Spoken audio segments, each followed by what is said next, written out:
Good morning and welcome to day 2 of Super Bowl week here in LA. We're on Radio Row covering the great people, athletes, organizations, foundations, and people that matter here on Radio Row. Joining us now, sports lawyer Bobby Hacker, joining Ray Castle and myself. Roy, thanks for bringing Bobby on. Absolutely, Bobby. Welcome to the show. We're excited to have you with us here on Radio Row. I know you've been around this sports business world for a long time with all your work at Fox Sports, and you've seen a lot of things from what you've gone through, the evolution of the Super Bowl and the growth. And just before we started the show, you were telling us a little bit of your sentiment about being at the game versus being on the couch. Well, thank you for having me. Paul. I really appreciate the kind of work you guys are doing in the sports space. So I'm really happy to be here. But yeah, as a fan, which is I'm become again, because when you spend a long time working in sports television, your perspective is a lot less that of a fan than of a business person. And I've always found the best place to watch the Super Bowl is on your couch, your friend's couch, somewhere else. The Super Bowl games, the games itself can be great, but they're very different affairs. It's not like a regular season game where it's fans. And I have nothing against the Super Bowl fans, the big corporate world, but when you start an event that has the low price tickets at $1,200 or $1,500, it takes a hardcore fan to throw out the money to attend. But you do have huge swaths of fans, and I know there's a lot of Bengals fans, even more so than my Rams fans, Bengals fans who, after a very long drought, are very excited to get a ticket and come to this game. What's interesting to me is that you talked about that evolution, right? The NFL had, as an evolution of the game, tickets were fairly reasonably priced for a long time.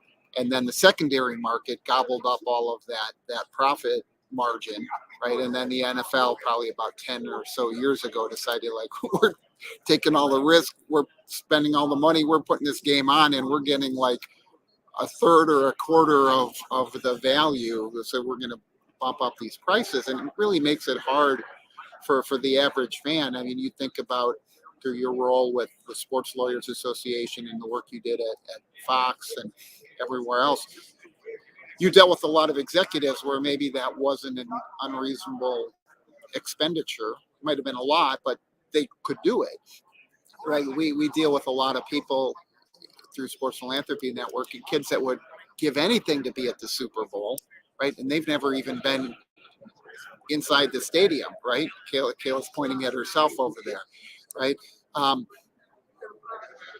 You look at that. Talk a little bit about how you through Fox and through SLA, Sports Lawyers Association, have been involved in kind of giving back to the community, because I know you've done a lot of that work over the years. Well, I've always felt that it's important for lawyers to give back. Some do it in pro bono, legal related work. Others give to some other sort of charitable organizations. And I think that's just part of what it's a good thing to do. I don't care if you're in sports or selling insurance or you're a truck driver. I think there's sort of a value added to one's life by saying, I got it okay. Let me help somebody else that might not have it so okay. I think that's just sort of a good way to lead one's life. Sports Lawyers Association, of which I'm the immediate past president, roughed my 2 years during COVID, so that was quite an experience. But we've always had a philanthropic gift.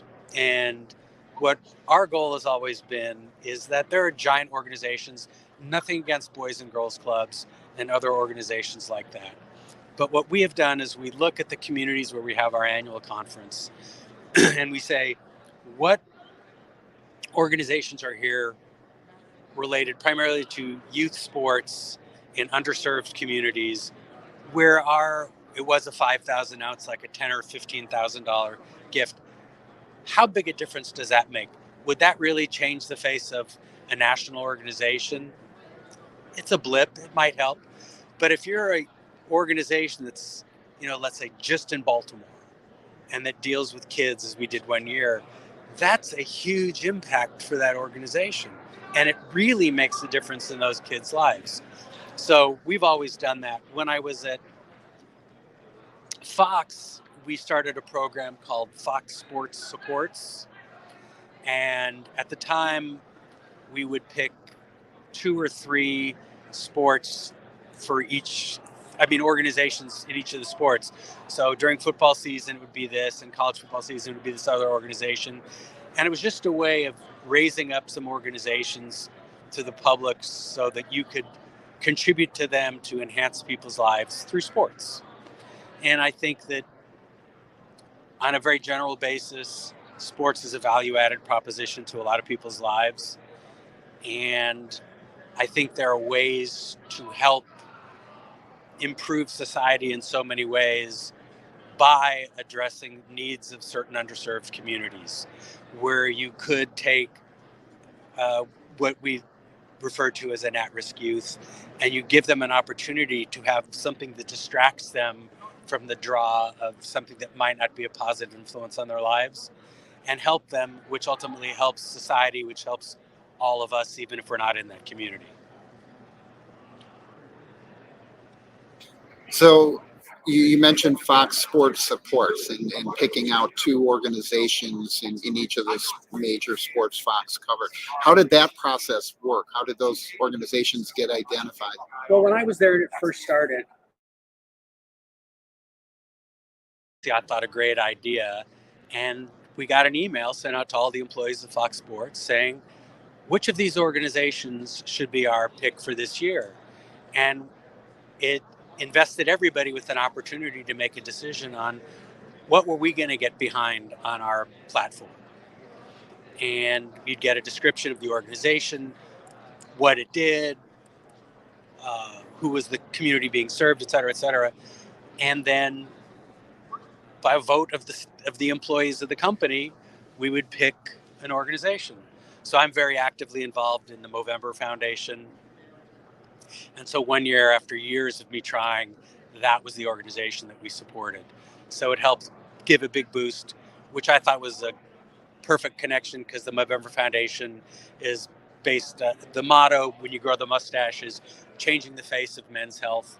And it started out originally as an organization working with the Prostate Cancer Foundation, and then they expanded into testicular cancer research.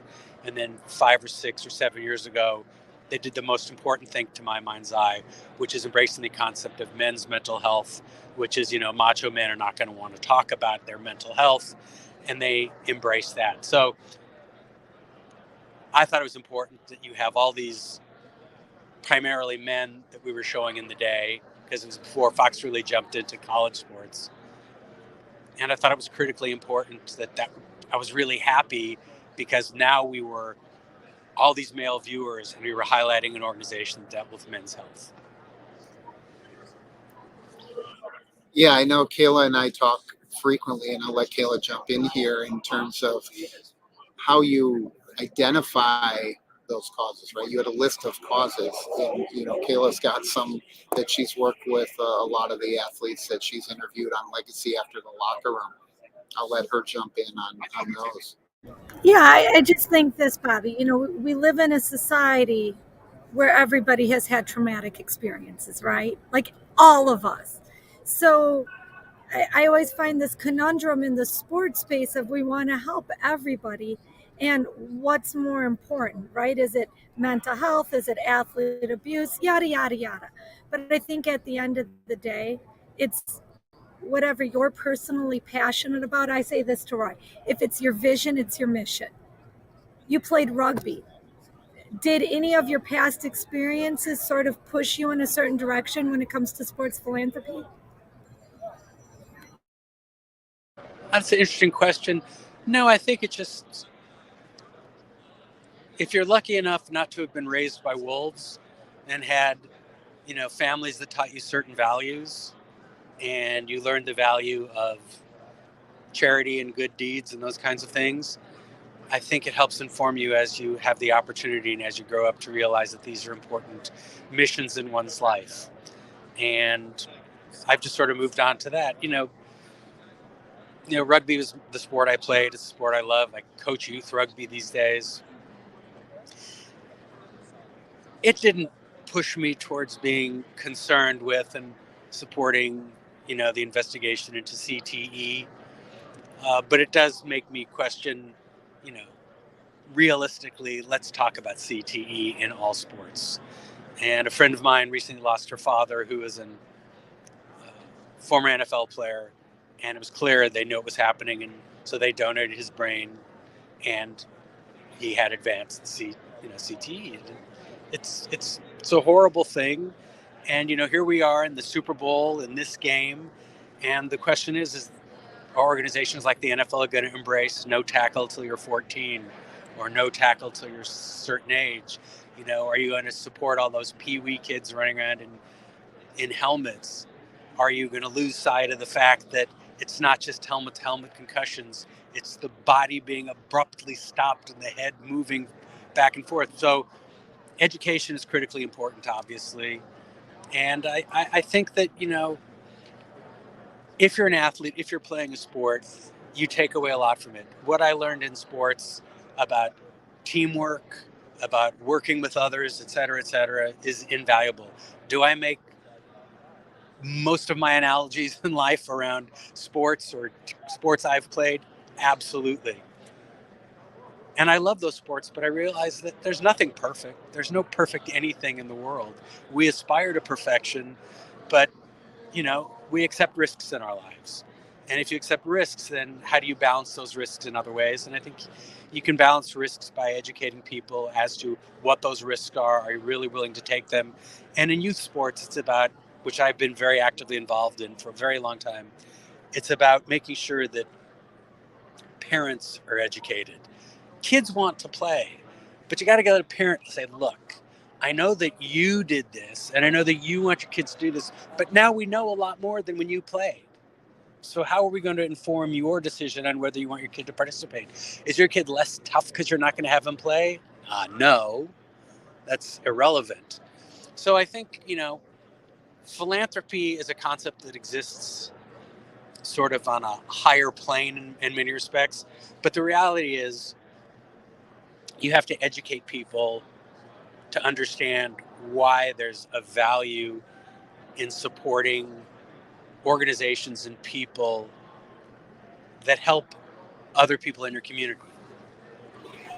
Yeah, I think you raised some interesting points on concussions and CTE, right? I think there's still a lot of misunderstanding that it's only from concussions as opposed to a lot of those subconcussive impacts that causes long-term damage.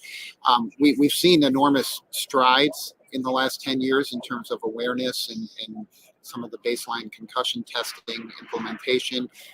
We're going to have Lee Steinberg on tomorrow, is going to talk about his Brain Health Summit that's coming up on Saturday, and then Chris Nowinski, founder of the Concussion Legacy Foundation, will join us on Thursday. And concussions continue to be a big issue. And what's interesting, Kayla and I were just out at the Pro Bowl in Las Vegas, and you saw, if you had an opportunity to watch it, a very different sport than what has been going on. And Las Vegas was also hosting the youth flag football champions, and they had over 200 teams competing from across the country all the way up through 18, right? And it was flag.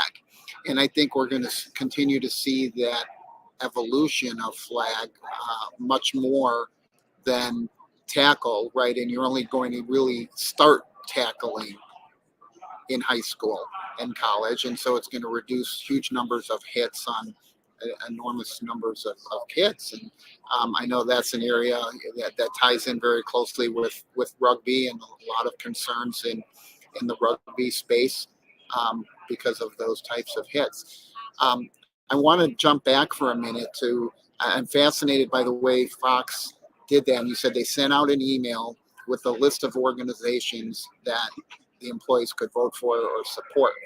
And the inquisitive side of me says, who picked those organizations to put on the list in the first place? Well, the people involved. Let me say hello to Lee for me tomorrow. I've only known him, this fall will be 50 years since we met. when I was a college freshman and he was a law student, and we were involved in a political organization together. And I worked for Lee for a couple of years after law school. And what he's done in that space is really important and good. And, he's a guy who grew up with a father who very much taught that about philanthropy and giving back and what he did and equal rights for people and stuff. So again, another man not raised by wolves who's continued it, not just in his lives, but what he's done with all his athletes over the years. You asked about, before I go back to how they picked and what they said, it is important, even in looking at rugby, and you found that maybe 5 years ago, Pete Carroll invited Wesley Serevi, the greatest rugby sevens player in the world who runs an academy in Seattle, to come to the Seahawks and teach them how to tackle. Because the worst invention, in my opinion, in the history of sports is the solid football helmet, because it became used as a weapon. It doesn't protect you. It's not a weapon. Rugby tackling, it's about the percussive impact is a whole other story. But if you know how to tackle without your helmet, you're spearing, and how to wrap and position your head properly, cheek to cheek, as we say, and make that tackle, you're going to save a lot of injuries.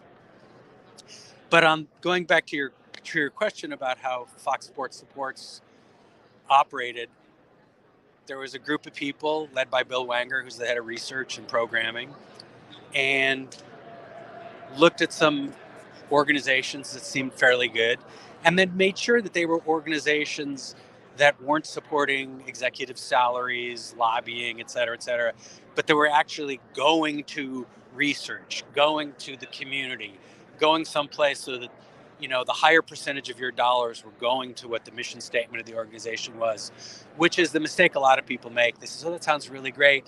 And then 15% of the dollars actually goes to causes, and the other 85% goes to some crazy mishigas, I don't know what it is, that ends up going to who knows what.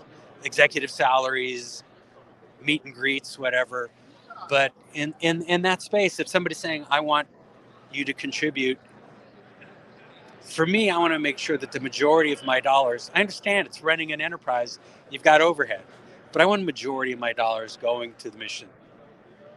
And that's what they did at Fox, which is why, you looked at them and there was reports and, where the money went, how it went. And then you decided, what did I really want to support? And it was great because everybody was part of the process. It wasn't no one was told, this year we're doing this. You have decided that we're doing this for this sport. So I thought it was a great program. Bobby, I have a question for you. I work with a lot of kids, and they all love sports, right? And you tell these kids, especially women and girls, sports is a big, big industry. You don't have to just be an athlete or only be an athlete. And, you talk about being a sports lawyer. Could be a sports agent, could be a sports public relations person, a media handler, 100 different things.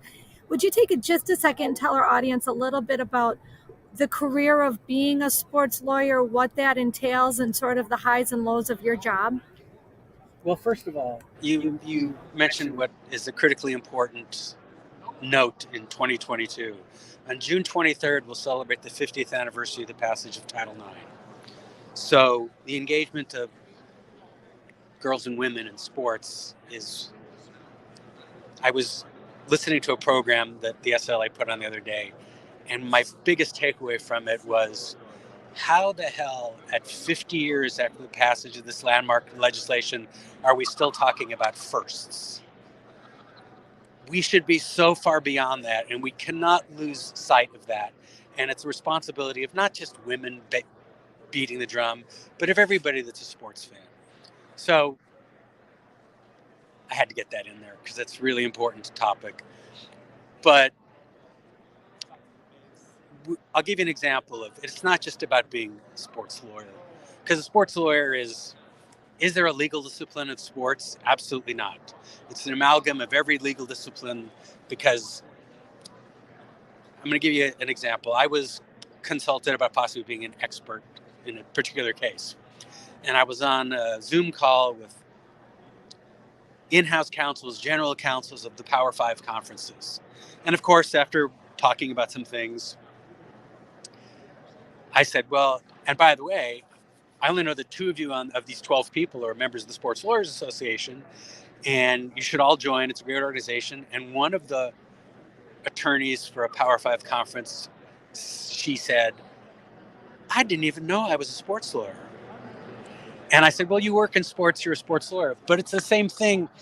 It's not just the law, it's in sports. We had a program that I was able to help pursue when I was at Fox Sports to bring students from a couple of inner city Los Angeles communities to come to Fox Sports to see the operation of Fox Sports.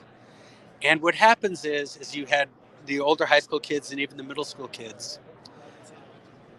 And I found that it wasn't just them, but the majority of people don't understand that when you're watching sports on television, you'll see 2 or 3 people, or maybe a panel of 5 people.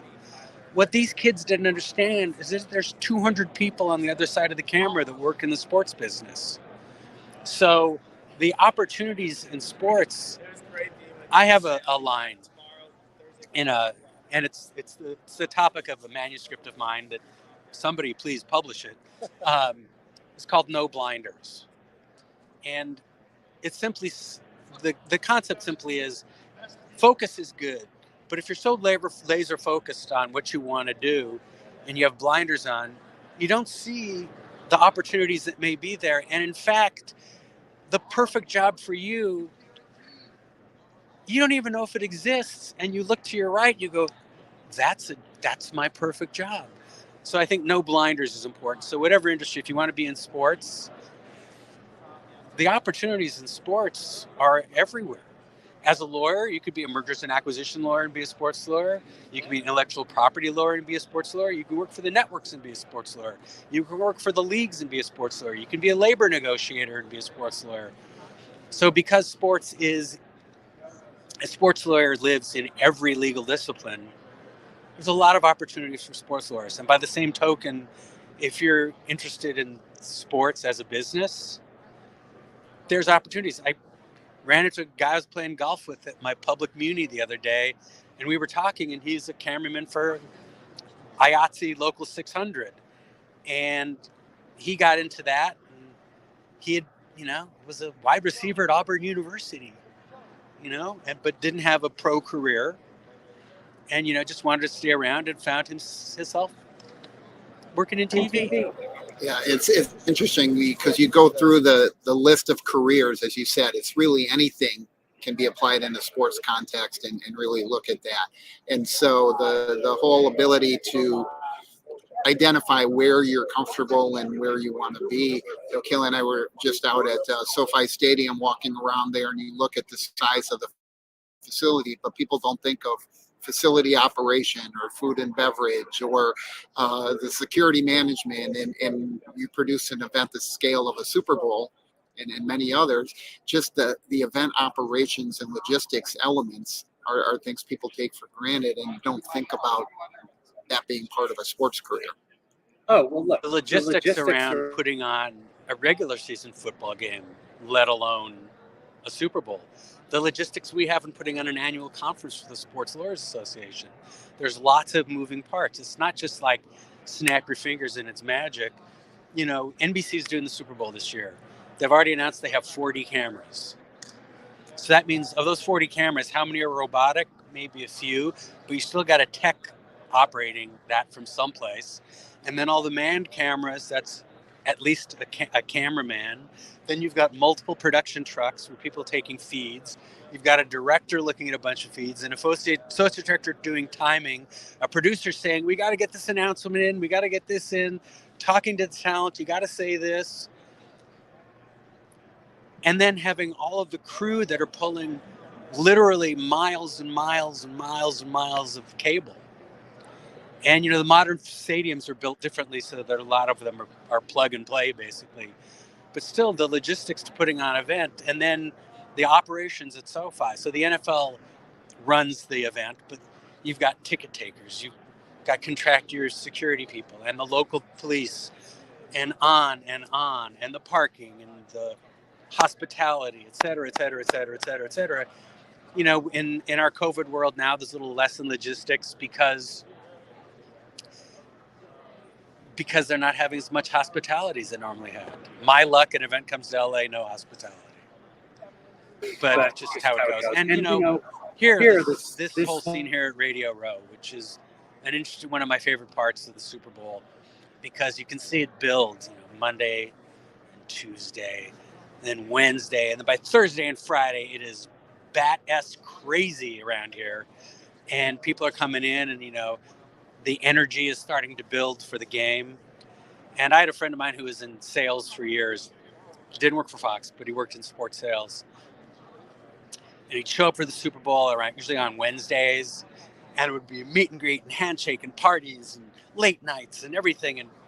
And Sunday morning, he would take the first flight out of the city so that he too was on his couch for watching the game, which to me is the perfect Super Bowl experience. Now, having been part of broadcasting the Super Bowl, I would work the Super Bowl, and my job was sitting with the NFL in a room during the game, making sure that all the commercials we said were going to be the commercials were the commercials, and making sure that the timing was right, that we got all our commercials in according to their rules. And if it was a fast running quarter and we didn't get a commercial pod in, how were we going to do it? So for me, the game was a work day. Yeah, not fun and relaxing. No. But afterwards, we'd always have a party, our wrap party at the hotel we were staying at. So the last Super Bowl we did was in New York, and we have, escort out of the stadium. So the game's over, in cars, boom, back to the hotel.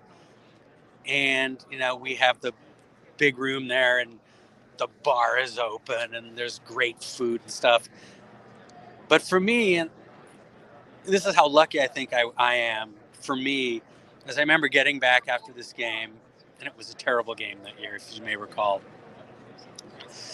And we get back to the hotel, and I got there early, and I'm sitting at a table before most of the people get back, talking about the game with Troy Aikman and Jimmy Johnson. Okay, I'm a sports fan. These are like Hall of Famers. Jimmy wasn't in the Hall of Fame yet. But these are two Hall of Fame people talking.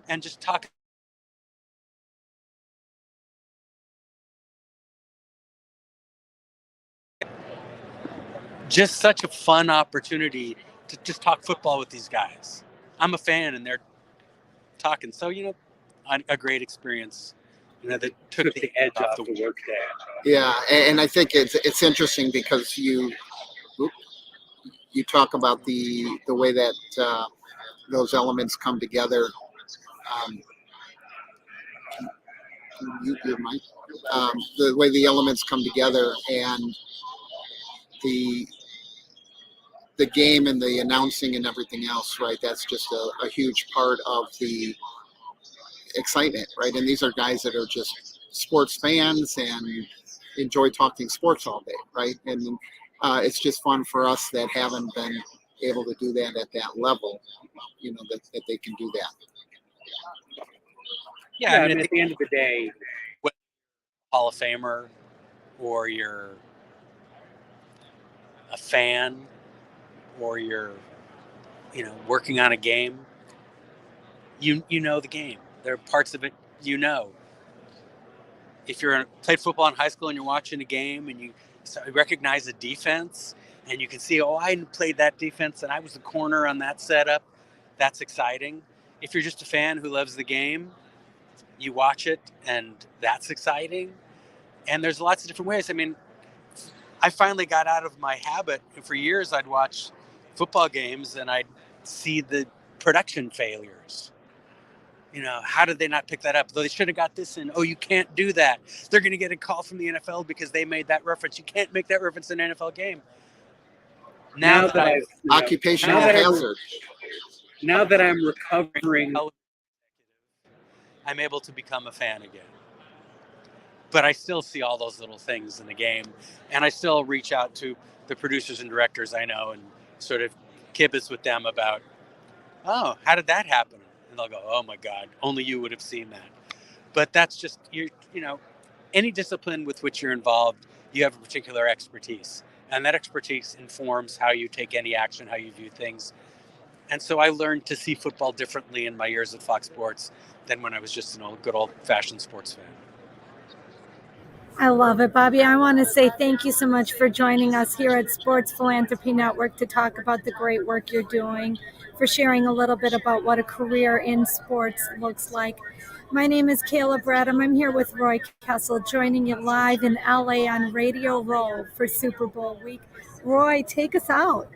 Bobby, thank you so much.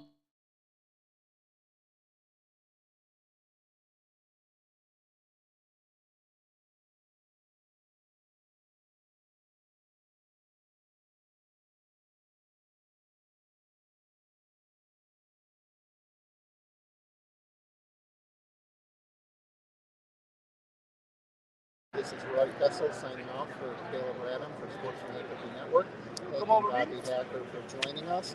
And for all our viewers and listeners, we appreciate you taking the time to be with us here live from Radio Row. Please remember to live generously. Thank you.